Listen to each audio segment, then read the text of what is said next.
Welcome to Rate the Audits, where we put misconduct on display, explore police and legal content, protect rights and demand accountability.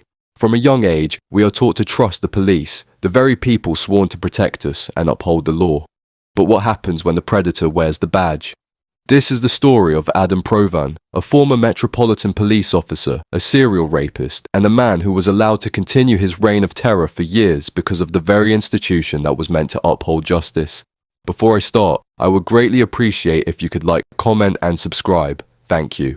This case isn't just about one sick man, it's about a system that failed, a system that refused to listen, a system that protected its own at the expense of innocent victims. Today, we uncover the horrifying crimes of Adam Provan, the Metropolitan Police's utter incompetence, and the incredible bravery of the women who refused to stay silent.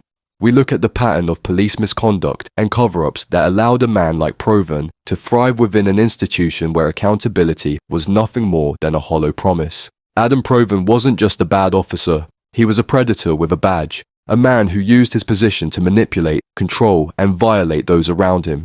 His career within the Metropolitan Police wasn't marked by service, but by abuse and impunity. He did not just commit crimes, he committed them knowing full well that his uniform would shield him from suspicion, that the institution he served would turn a blind eye, and that his victims would be left powerless against him. Between 2003 and 2005, Provan repeatedly raped a fellow female officer. This wasn't an isolated incident, it was a pattern of systematic abuse, coercion, intimidation, and fear. She was his colleague, his equal, yet she became his prey. He used his status to discredit her, to control the narrative, and to ensure that his crimes remained in the shadows. The Metropolitan Police looked away. The complaint was brushed under the rug, dealt with informally. Why was her testimony disregarded while the accused, one of their own, remained unquestioned? Provan was emboldened. He had gotten away with it once. Why would he stop? Why would he fear consequences when the very institution tasked with investigating his crimes had already demonstrated it would rather protect him than deliver justice? Fast forward to 2010. A 16-year-old girl, Lauren Taylor, agrees to go on a blind date. A harmless evening, or so she thought. That man, Adam Provan, he told her he was 22 years old. He was 31. He used the trust people placed in him as a police officer to manipulate her into feeling safe. She had no idea that she had just stepped into the orbit of a dangerous predator. Instead of taking her to the cinema, he drove her to a secluded woodland area. There, in the dark, he raped her, ignoring her screams, her struggles, her desperate pleas for him to stop.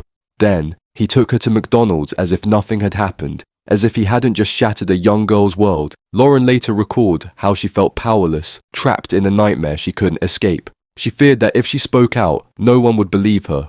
The uniform Provan wore carried authority, and she knew that challenging him would mean standing against an entire institution that had historically protected its own. The fear of being dismissed, blamed, or ignored kept her silent for years. She feared no one would believe her, and why would they? Provan was a police officer. He knew how to cover his tracks. He was confident that no one would dare to question his authority, that he would be protected by the same system that had already failed to stop him before. For years, she suffered in silence. But she wouldn't stay silent forever.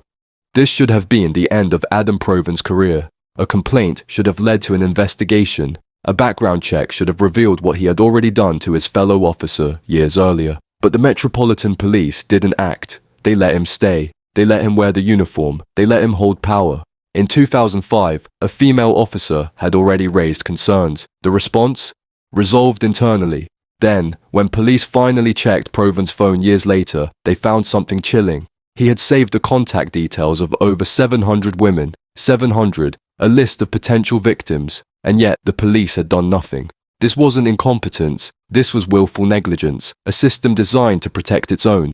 A system that allowed Provan to thrive. And Provan's case wasn't unique. How many more officers like him were allowed to continue their abuse unchecked? How many women had cried out for help only to be ignored? How many more had suffered in silence because they knew no one would listen? When Provan was finally arrested, it was not because of the Metropolitan Police's proactive measures. It was because his victims refused to remain silent. It was because Lauren Taylor fought back. It was because she demanded justice when the system refused to give it to her. For years, Lauren Taylor carried the weight of her trauma in silence. But in 2016, she made a brave decision. She didn't just report Provan, she went public. She waived her anonymity. She wanted the world to know what he had done. It wasn't easy.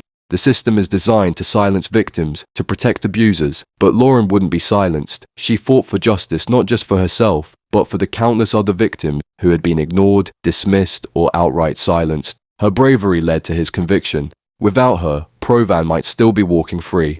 Finally, in August 2023, justice arrived after a lengthy legal battle. During the trial, harrowing testimonies from survivors detailed Provan's manipulative and predatory behavior. Prosecutors presented evidence of his repeated abuse of power, emphasizing how his position as a police officer shielded him from scrutiny for years. The defense attempted to question the credibility of the victims, but their consistent and courageous statements dismantled any doubt. The judge, in delivering the verdict, described Provan as a cold-blooded predator with a sense of entitlement to sex, acknowledging the deep trauma he inflicted on his victims. The outcome marked a significant victory for survivors, but it also underscored the grave failures within the Metropolitan Police that had enabled his crimes to continue unchecked for so long. Provan was sentenced to 16 years in prison, with an additional 8 years on extended license. But was it enough? The judge called him a cold-blooded predator with a sense of entitlement to sex. But where was the accountability for the Metropolitan Police? Where was the justice for the victims they failed to protect? Provan's crimes were not an anomaly. They were a symptom of a far larger issue, one that cannot be ignored any longer. Lauren Taylor stood up when the system failed her. She spoke when others stayed silent, and because of her, Adam Provan is finally behind bars. But this isn't just about one case. This is about a broken system, a system that needs to change. How many more Adam Provans are still out there? How many more victims are still waiting for justice?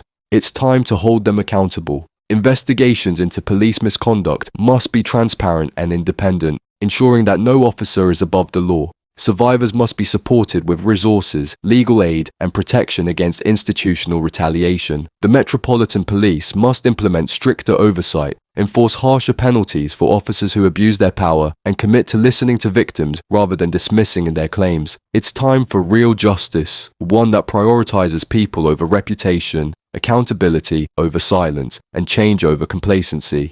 And it's time to dismantle the culture of silence that protects abusers and punishes survivors. If institutions like the Metropolitan Police are truly committed to justice, then they must prove it by ensuring that no other predator in uniform is ever allowed to walk free again. That's it for this one.